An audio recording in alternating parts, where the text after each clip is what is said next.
attendre. Monsieur Tiritan, vous avez suivi avec nous tout à l'heure le document filmé qui donne une description de l'Afrique, une description de la Côte d'Ivoire. C'est une description qui n'est pas du tout réluisante. Et pourtant, vous êtes convaincu que la Côte d'Ivoire peut être le Japon de l'Afrique. C'est un rêve, c'est une réalité? Bien, tout d'abord, je voudrais vous dire que, vous savez, tous les grands événements qui se sont déroulés dans le monde ont toujours démarré par un rêve ou par une vision qui n'est qu'un rêve à l'état éveillé. Mais quand ces rêves sont faits par des personnes sincères et pugnaces qui se battent pour leurs convictions, eh bien leurs rêves finissent toujours par devenir des réalités. Et pour cela, je vous donne deux exemples parmi tant d'autres. Tout d'abord, Jeanne d'Arc, qui avait une vision, celle de Dieu, lui demandant de libérer la France des Anglais qui l'occupaient depuis 100 ans. Et bien que Jeanne d'Arc soit une bergère et pas du tout un soldat, elle a réussi à mobiliser toute la France pour chasser les Anglais du sol français. Et elle a gagné. Sa vision est bien devenue une réalité. Le deuxième exemple concerne donc le révérend Martin Luther King, qui lui avait fait un rêve, son fameux I Have a Dream. Et son rêve également est devenu une réalité, puisque aux États-Unis, il n'y a plus de ségrégation raciale, ni dans les bus, ni dans les écoles, ni ailleurs. Mieux, vous savez que le président Bush a comme très proches collaborateurs M. Colin Powell et Mme Condoleezza Rice, qui sont des Américains d'origine africaine. Mais c'était impensable, inimaginable, avant le rêve du révérend Martin Luther King.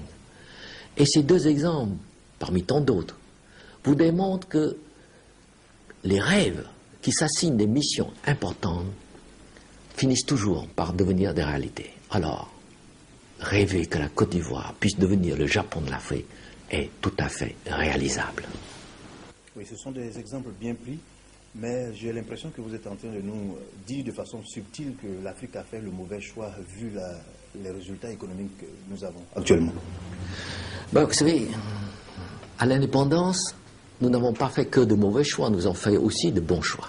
Donc, et le bon choix concerne notre agriculture, basée sur la culture de rente, avec le binôme café-cacao comme produit clé. Et ce bon choix a permis à la Côte d'Ivoire de connaître un démarrage fulgurant, à telle enseigne qu'on parlait à cette époque de miracle ivoirien. Mais à côté de ce bon choix, nous avons fait, hélas, aussi un mauvais choix concernant notre industrialisation. En effet, à l'époque, au lieu d'adopter la politique de diversification verticale qui consiste soit à bâtir notre industrie sur la transformation de nos produits de base afin de les valoriser au maximum, soit, deuxième possibilité à l'époque, c'était de prendre des participations importantes dans les grandes sociétés européennes de la transformation afin de mieux les contrôler. Et cette diversification verticale nous aurait permis de maîtriser, de contrôler toute la filière de A à Z.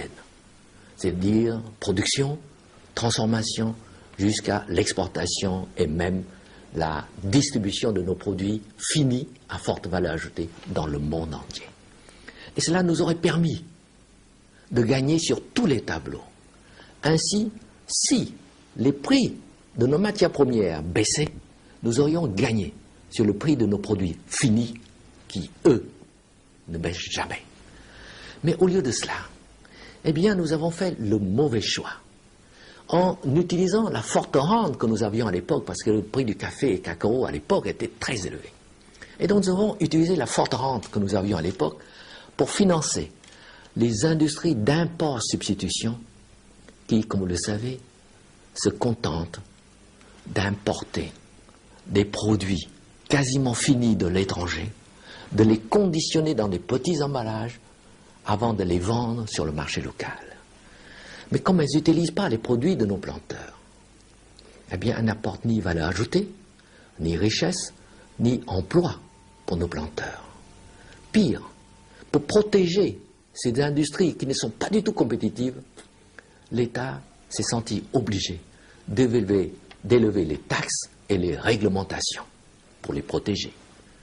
Et cela a pour conséquence, eh bien, c'est de rendre d'abord la vie très chère, ensuite d'encourager la corruption, et enfin de décourager les investissements.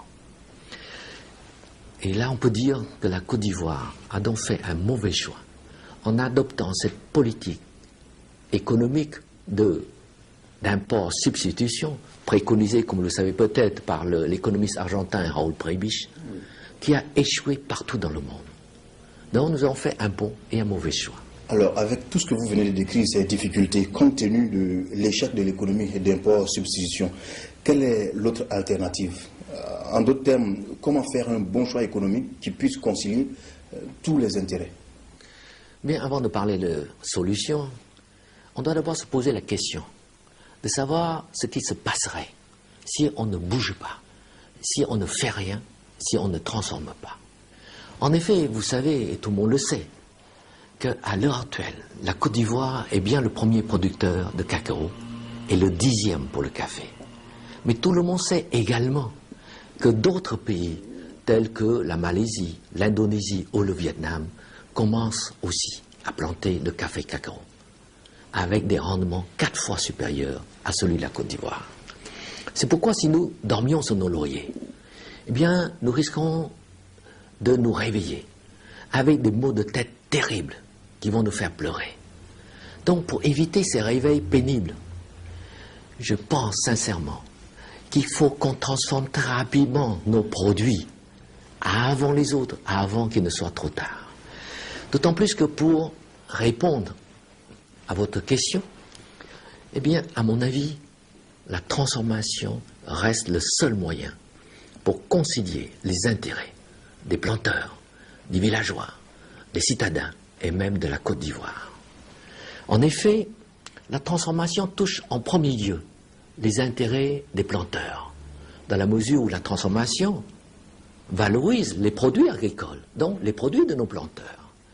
Ensuite, comme cette industrie est installée dans les villes, eh bien, elle touche également les citadins, qu'ils soient cadres, jeunes ou moins jeunes.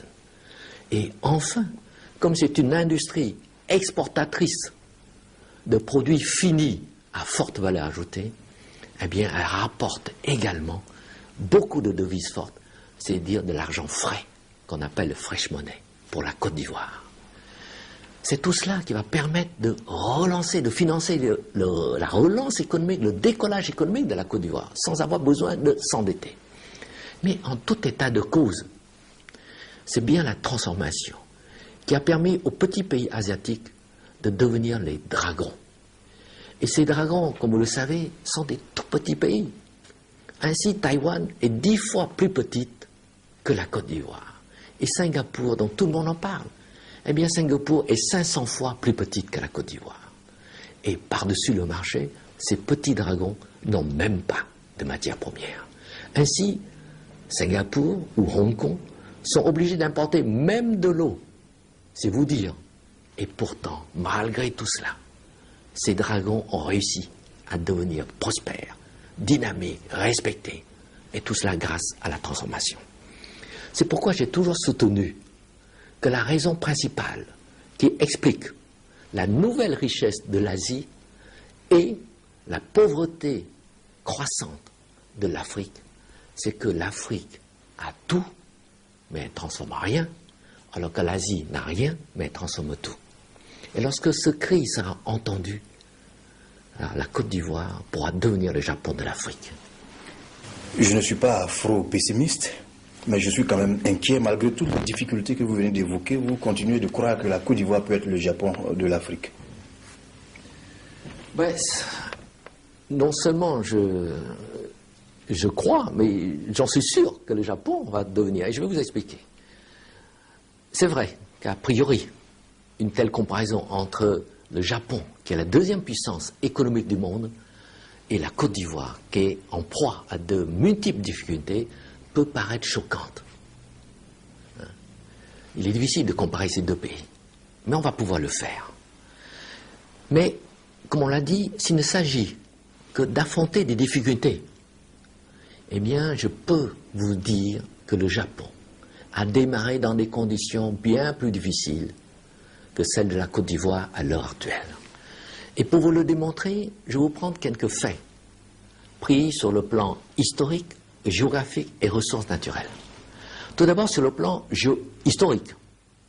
Eh bien, vous savez qu'au XIXe siècle, c'était l'hégémonie européenne. Les Européens dominaient le monde, à telle enseigne qu'on disait que le soleil ne se couche jamais sur l'Empire britannique, car les Anglais possédaient des colonies sur tous les continents. Et face à cette hégémonie européenne, le jeune empereur du Japon, l'empereur Meiji, a tout de suite compris que pour tenir tête aux puissances européennes, il faut que son pays devienne lui aussi une puissance moderne. Ainsi, par sa seule volonté, l'empereur Meiji a réussi à faire passer le Japon, son pays, de l'ère des samouraïs du Moyen-Âge à l'ère moderne. Et tout cela en 20 ans. Puisqu'en 1894, le Japon a réussi à vaincre la Chine, qui était 100 fois plus vaste et plus peuplée. Et 10 années plus tard, en 1904-1905, eh bien le Japon a réussi à écraser la flotte et l'armée russe du tsar Nicolas II. Et c'était à l'époque un événement considérable, car c'est la première fois qu'une armée asiatique non blanche avait réussi à battre une puissante armée européenne, et qu'elle avait réussi en si peu de temps. Deuxième fait historique, en 1945, le Japon avait reçu 2 bombes atomiques sur Hiroshima et Nagasaki.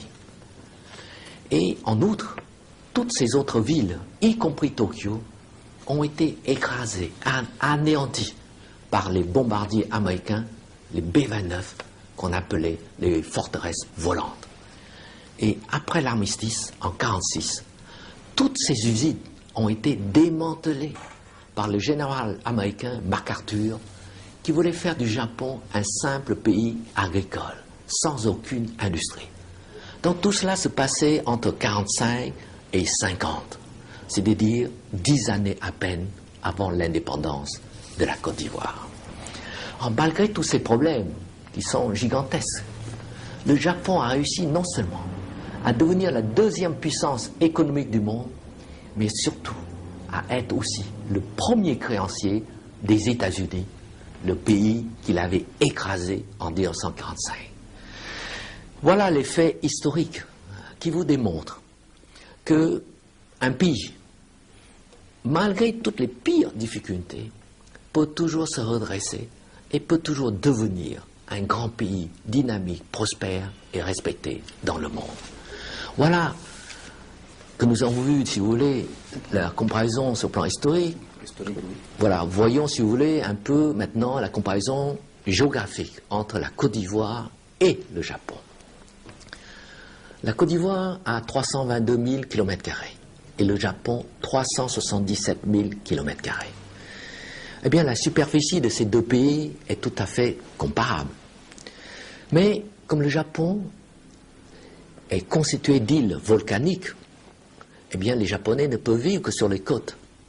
Ce qui fait que la surface habitable est beaucoup plus petite au Japon qu'en Côte d'Ivoire. En outre, au Japon, il y a des tremblements de terre tous les jours, des volcans, des typhons qui ravagent le pays, l'obligeant à se reconstruire sans cesse. Mais la Côte d'Ivoire ne connaît pas tout cela. Mieux, la Côte d'Ivoire possède d'énormes richesses, alors que le Japon n'a rien. Donc, si nous basons notre comparaison sur ces différents aspects historiques, géographiques et ressources naturelles, et on peut dire que la Côte d'Ivoire est beaucoup mieux lotie que le Japon.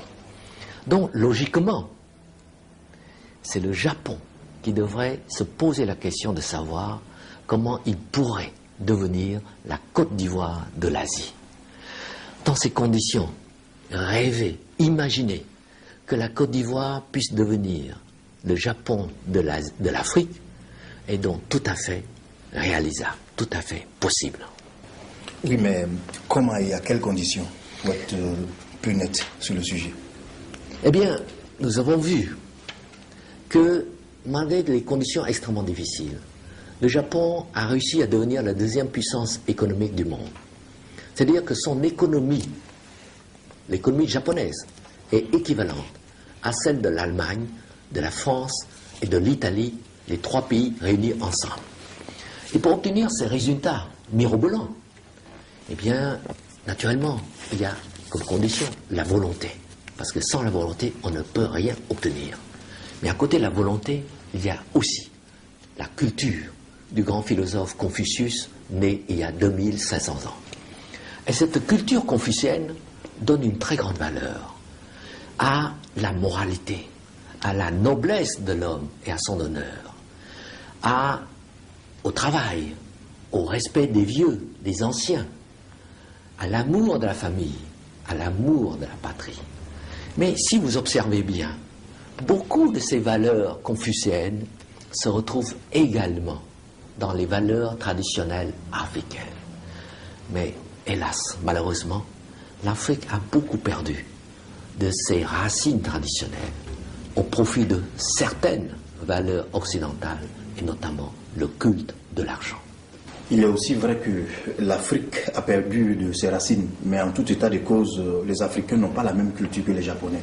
Ça aussi, c'est une vérité. C'est vrai que l'Afrique, les Africains n'ont pas la même culture. Mais je vous dis qu'une culture, cela se transmet, cela s'apprend. Ainsi, en voyant de parler de Confucius, eh bien Confucius, c'est un grand philosophe chinois et pas du tout japonais. Et pourtant, les Japonais l'ont adopté, ainsi que les autres dragons asiatiques. Mais je vais vous donner un autre exemple, beaucoup plus proche de vous. Vous savez que les Japonais ont inventé le judo et autres arts martiaux. Ben, il n'empêche qu'on trouve des Africains champions du monde en arts martiaux. Et ils le sont parce qu'ils ont adopté la culture des arts martiaux. Et ceci veut dire donc deux choses. Qu'une culture n'est pas réservée à un seul peuple. Et deuxième chose, quand un autre peuple veut s'inspirer de cette culture, il le peut. Quand on veut, on le peut. Tout n'est qu'une question de volonté. On y revient encore. Maintenant, en admettant que les Africains arrivent à s'inspirer de cette culture, la culture japonaise, comment faire pour que l'Afrique ne soit plus un continent à problème et qu'elle soit enfin respectée comme on le souhaiterait? Eh bien, vous savez, on a coutume de dire que l'Amérique est riche parce que les Américains sont riches. Mais on a aussi coutume de dire que l'Afrique est riche, mais que les Africains sont pauvres, et même très pauvres. Alors, pourquoi une telle contradiction concernant l'Afrique? Mais tout simplement parce que l'Afrique a une économie du XVIIIe siècle, et que les Africains continuent encore à exporter leurs richesses, c'est-à-dire leurs matières premières, aux grandes sociétés européennes qui les valorisent, qui les transforment en Europe et encaisser ainsi à leur place, c'est-à-dire à la place des Africains, l'énorme plus-value de la transformation. On peut alors dire que l'Afrique a certes acquis l'indépendance politique, mais pas son indépendance économique. Et pour cela, prenons l'exemple du café. Vous savez que le cours du café vert, fixé à Londres, a baissé de 80% en 8 ans. Alors vous savez aussi qu'aucune entreprise au monde ne peut supporter une telle baisse de prix sans tomber en faillite. Or, c'est ce qui se passe en Côte d'Ivoire et en Afrique. Pire, sur le prix actuel de 370 francs CAF par kilo, CAF ça veut dire coût, assurance et fret, il faut encore enlever les frais des intermédiaires et de transport maritime. Il ne reste donc que 200 francs à peine par kilo à l'Afrique. Et ce même café africain, transformé ensuite par les grandes sociétés en Europe, en café soluble, se vend ensuite à plus de 20 000 francs le kilo à travers le monde. Voilà la contradiction. Et je dirais même l'injustice, elle est là. 200 francs pour l'Afrique qui produit le café et 20 000 francs pour l'Europe qui se contente de transformer le café africain. Et ce qui est vrai pour le café l'est également pour toutes les autres matières premières. Et tant que l'Afrique n'a pas compris cela, eh bien les Africains resteront pauvres, pour ne pas dire misérables. Alors, donc pour vous, la transformation, c'est la seule condition pour rendre les Africains riches. Mais je vous demande en même temps, transformer quoi? Parce qu'on transforme déjà certaines choses. Oui, c'est vrai. Mais il faut d'abord transformer en produit fini, pas en produit semi-fini. Mais c'est une question importante, récurrente, puisque elle revient chaque année. Ceci étant, je pense qu'il est inutile de faire venir à grands frais des milliers d'experts pour savoir ce qui est bon pour l'Afrique, ou, en d'autres termes, quel est l'avantage comparatif le plus élevé pour la Côte d'Ivoire. Mais, me direz-vous, comment évaluer l'avantage comparatif d'un pays dans le contexte de la mondialisation? Comment le faire? Voilà. Eh bien, je vais prendre des exemples. Pour un pays comme le Japon, qui n'a pas de ressources naturelles, eh bien, son avantage comparatif lui dicte de valoriser la seule matière qu'il possède, c'est sa matière grise. Donc, c'est bien la transformation. Par contre, pour l'Afrique, qui regorge de richesses naturelles, mais son avantage comparatif lui commande de valoriser les matières premières qu'elle a à provision sur son sol. Reprenons l'exemple du café. Eh bien, en l'exportant à l'état brut, l'Afrique touche 200 francs à peine par kilo. Et en le transformant sur place, eh bien, l'Afrique touchera peut-être pas les 20 000 ou 30 000 francs, mais elle touchera au moins 10 000 francs par kilo, c'est-à-dire 50 fois plus qu'à l'heure actuelle. Et cet avantage comparatif est tellement évident que si un enfant de 7 ans, à qui on va présenter d'un côté un bonbon et de l'autre côté 50 bonbons, il ne va pas hésiter, il ne va pas faire venir des experts, il va choisir les 50 bonbons. Or, 43 ans après l'indépendance politique, nous sommes toujours en train d'hésiter entre un bonbon et 50 bonbons. Hélas. Alors, qu'est-ce que vous proposez de façon concrète? Parce que jusqu'à présent, vous avez démontré, mais vous n'avez pas proposé. On va arriver doucement. Vous voyez, c'est une bonne démonstration, une bonne démarche, disons, qui va nous permettre d'arriver petit à petit de manière concrète à la solution. Alors, je voulais vous dire que, fort de mes expériences de banquier, de numéro 2 d'une grande société d'exportation de café cacao, et aussi, naturellement, de mes relations avec les très grandes sociétés asiatiques et même européennes, grâce au réseau de mes camarades HEC, eh bien, je pensais qu'il était de mon devoir de monter une société qui pourrait montrer à mes frères africains qu'il ne faut plus hésiter, qu'il ne faut plus avoir peur des multinationales et qu'il faut monter sur place une industrie de transformation. Et pour justement que ce ne soit pas des paroles en l'air, j'ai monté Ivoire Café en 1992, après avoir pendant 2 années sillonné le monde pour contacter les clients, les fournisseurs d'équipements, les partenaires financiers, etc., etc. Et lorsque tout ce monde-là était d'accord sur le projet, eh bien, je l'ai monté en 1992. Il y avait plusieurs produits, mais vous vous êtes intéressé seulement au café. Pourquoi le café? Eh bien, le café, mais tout simplement parce que, vous savez, contrairement à Bonfoutou, connu des connaisseurs et des seuls initiés, mais pas connu du tout dans le reste du monde, le café, par contre, est un produit mondialement connu, dans la mesure où c'est le 2e produit le plus commercialisé dans le monde, juste derrière le pétrole. C'est pourquoi je pensais d'abord au café, parce que c'est la transformation. Donc, ça veut dire l'industrie du café soluble, notre industrie du café soluble, qui va, à mon avis, servir de locomotive puissante derrière laquelle vont s'accrocher tous les autres wagons constitués des produits tels que cacao, soja, noix de coco, anacarde, mangue, etc., etc. C'est, puisqu'on parle de locomotive, sans jeu de mots, la meilleure voie d'industrialisation pour notre développement, si on veut suivre l'exemple du japonais, enfin, du Japon. Voilà. Alors, quels sont les enjeux d'Ivoire Café pour la République de Côte d'Ivoire? Est-ce que vous pouvez nous le dire de façon nette? Les enjeux d'Ivoire Café pour la Côte d'Ivoire si elle avait pu voir le jour, comme il était prévu en 1994-95, Ivoire Café, grâce au contrat qu'elle avait réussi à signer avec les plus grands groupes commerciaux mondiaux, elle aurait rapporté par usine et par an à la Côte d'Ivoire 128 millions de dollars, soit presque 100 milliards de CFA, comme j'ai dit, par usine et par an. Soit, pour les presque 9 années de blocage, cela représente plus de 1 milliard de dollars, soit plus de 800 milliards de CFA perdus pour rien. Et tout cela à cause de la malveillance de tous ceux qui ont voulu, qui n'ont jamais voulu que la Côte d'Ivoire puisse transformer ses propres matières premières sur place. Mais ceci étant, outre ces richesses créées, Ivoire Café crée aussi beaucoup d'emplois. Il ne faut pas oublier cela.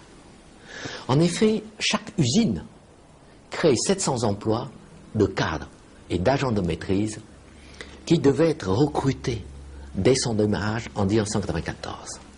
Mais à côté de ces emplois directs, on a aussi des emplois indirects, plusieurs milliers d'emplois indirects, sous-traitants, transporteurs, etc. Et il faut ajouter aussi plusieurs centaines de milliers d'emplois créés par nos planteurs pour réhabiliter leurs plantations, redevenues enfin rentables grâce aux meilleurs prix payés par Ivoire Café. Et ces emplois représentent une consommation annuelle de 40 milliards et des recettes fiscales pour l'État de 10 milliards, sous forme de TVA, d'impôts sur les salaires, d'impôts sur les revenus, etc. Tout cela, c'est par usine et par an. Alors, imaginez ce que cela pourrait représenter pour la Côte d'Ivoire, avec 30, 40 usines qu'on pourrait avoir en Côte d'Ivoire. Et j'ai envie d'en savoir davantage. Quel est l'impact d'Ivoire Café sur l'économie ivoirienne? Ce que Ivoire Café peut apporter à la Côte d'Ivoire?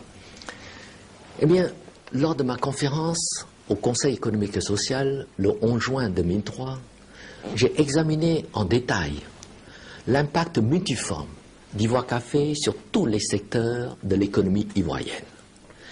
C'est pourquoi, cette fois-ci, faute de temps, je vais donc reprendre que les grandes lignes de cet impact multiforme. Nous avons vu tout à l'heure qu'Ivoire Café constitue une locomotive puissante de la transformation.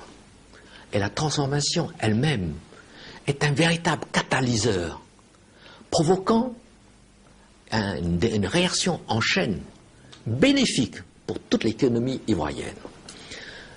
Dans ce contexte, nous allons examiner les effets directs et indirects de la transformation sur l'économie ivoirienne.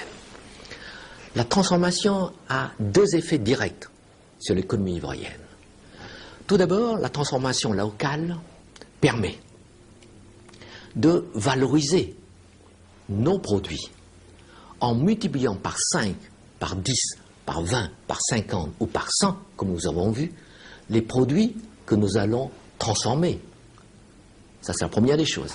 Le deuxième effet, c'est que la transformation permet également de faire monter automatiquement les cours de nos matières premières.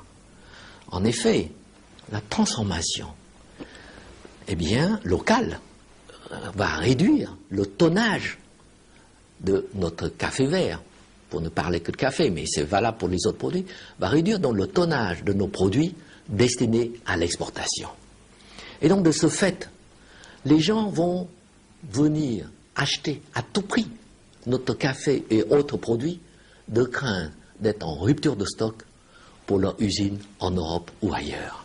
Et c'est cela qui va provoquer une spéculation à la hausse des cours de nos matières premières.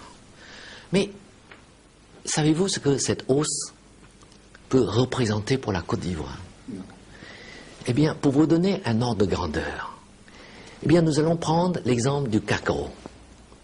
Vous savez que la Côte d'Ivoire produit 40% de la production mondiale, avec 1 200 000 tonnes de cacao, c'est-à-dire 1 200 millions de kilos de cacao. Si nous faisons augmenter le cours de cacao de 100 francs par kilo, ça va rapporter à la Côte d'Ivoire 120 milliards de CFA. si nous le faisons monter ce cours de plus 500 francs par kilo, eh bien ça va rapporter à la Côte d'Ivoire 600 milliards de CFA. Et si nous faisons augmenter de 900 francs, comme c'était le cas, mais ce n'était pas nous qui l'avons fait, mais c'était le cours mondial qui avait fait cela, en 2002, plus 900 francs, eh bien, ça représenterait 1080 milliards pour la Côte d'Ivoire. Et si c'était 1000 francs seulement par kilo, 1000 francs par kilo, eh bien, ça représenterait 1200 milliards pour la Côte d'Ivoire. Eh bien, ce montant est quasiment l'équivalent de notre budget national, hors service de la dette. C'est donc considérable.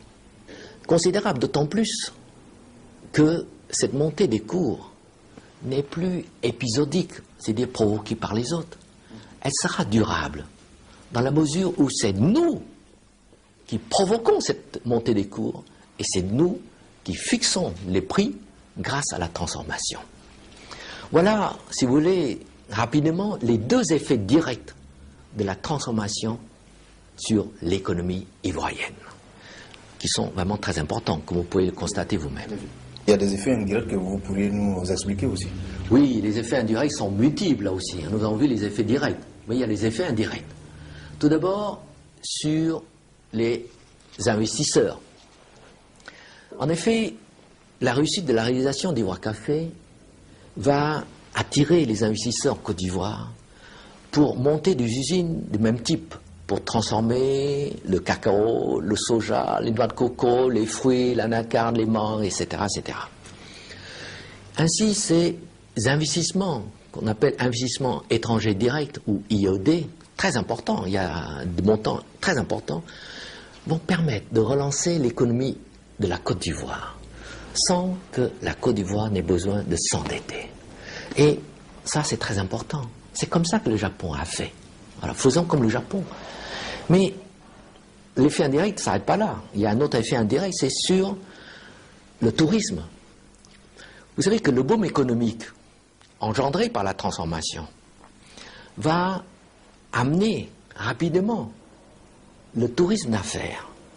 Les hommes d'affaires vont dire, mais qu'est-ce qui se passe en Côte d'Ivoire? Il faudrait qu'on aille faire un petit tour pour voir qu'est-ce qui se passe, parce que ça a l'air de bien marcher.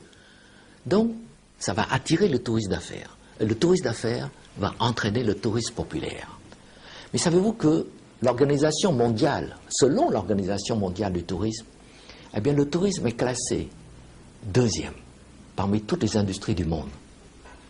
En effet, le tourisme constitue 7% des échanges mondiaux de biens et services et produit chaque année 495 milliards de dollars de recettes touristiques.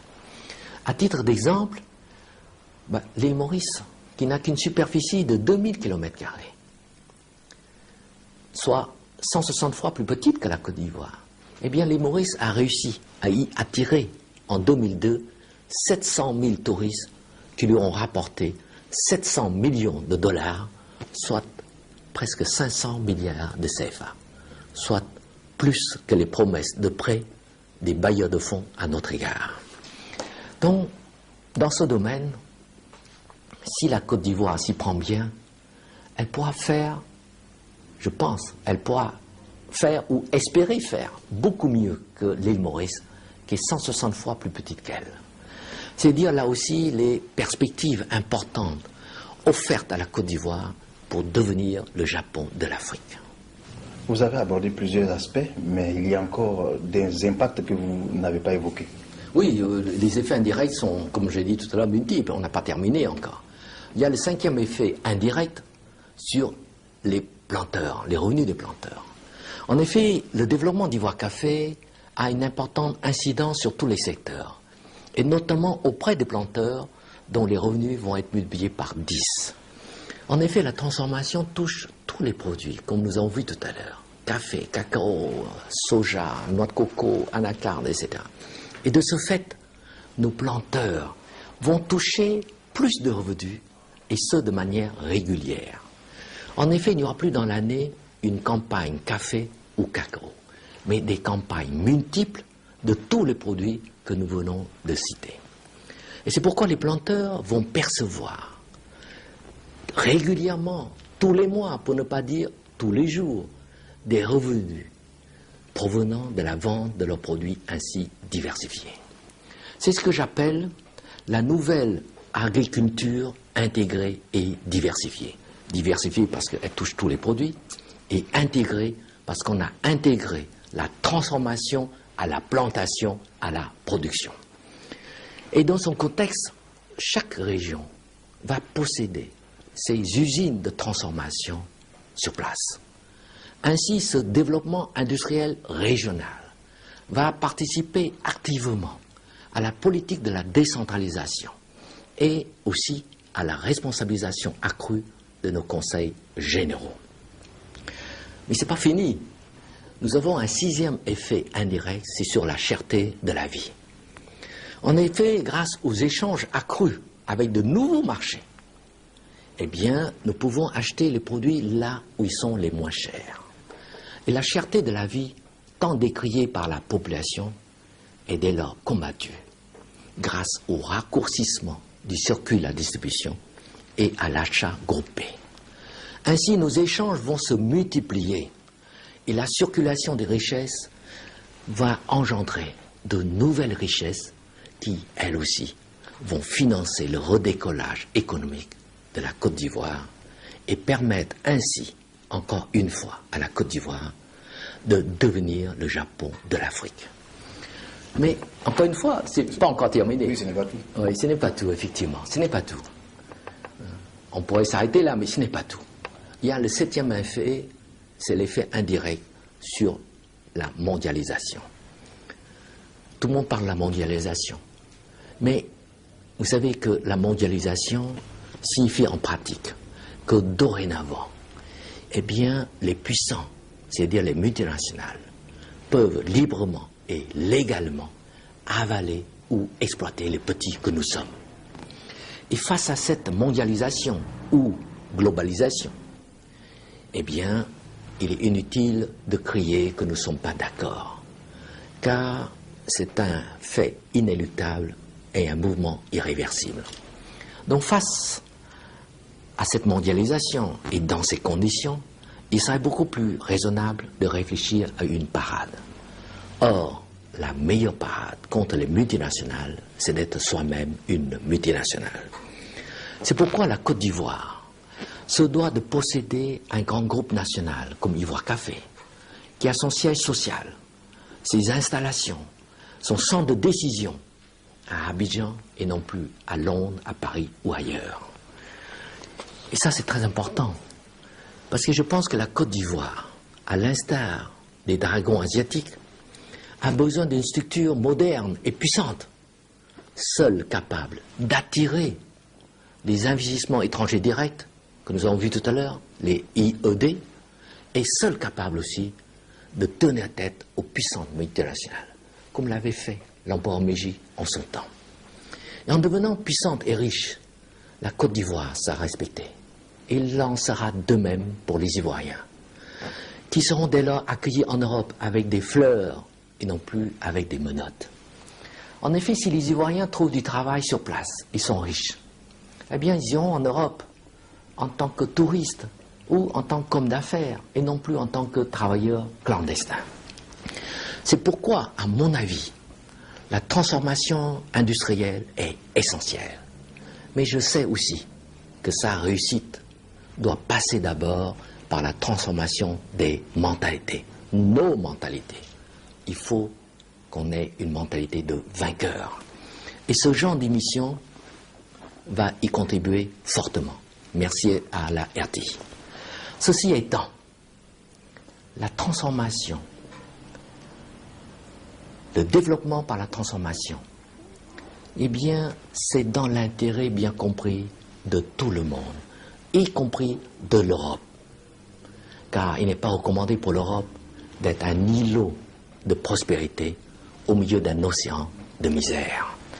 Et je sais que la majorité des Européens l'ont parfaitement compris, sont d'accord sur ça. Mais ils ne bougeront pas, ils ne feront rien si nous ne faisons pas le nécessaire pour leur montrer ce dont nous sommes capables. Aide-toi, et le ciel t'aidera.